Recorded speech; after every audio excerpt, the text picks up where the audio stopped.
بھائی کہتے ہیں عمرے کے طواف کے بعد عام حالات میں طواف کے دوران عورت نقاب جرابے دستانے پہن سکتی ہے؟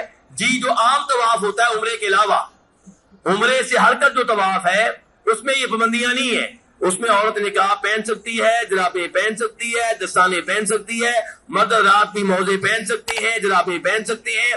لیکن جو عمرے کا طواف ہوگا اس میں مرد حضرات جرابے نہیں پہن سکتے، موزے نہیں پہن سکتے. اور جو عمرے کا طواف ہوگا اس میں عورت دستانے نہیں پہن سکتی، جرابے پہن سکتی ہے.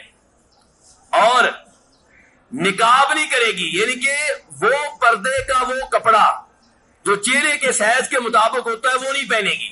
البتہ غیر مرد سامنے آئے تو کھلی چادر سے پردہ کر سکتی ہے، چاہے کھلی چادر چہرے کے ساتھ لگتی رہے، کوئی مسئلہ نہیں ہے.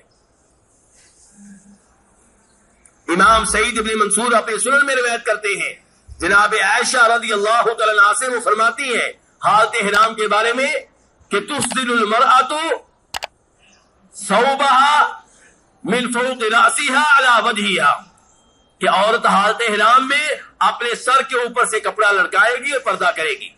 اور امام مالک جناب فاطمہ بنت منذر سے روایت کرتے ہیں، وہ کہتی ہے کہ ہم صحابی رسول جناب اسماء بنت ابی بکر رضی اللہ عنہ کے ساتھ تھی، حالت احرام میں تھی. جب غیر مرد سامنے آتے تھے تو ہم اپنے چہروں کو ڈھانک لیا کرتی تھی.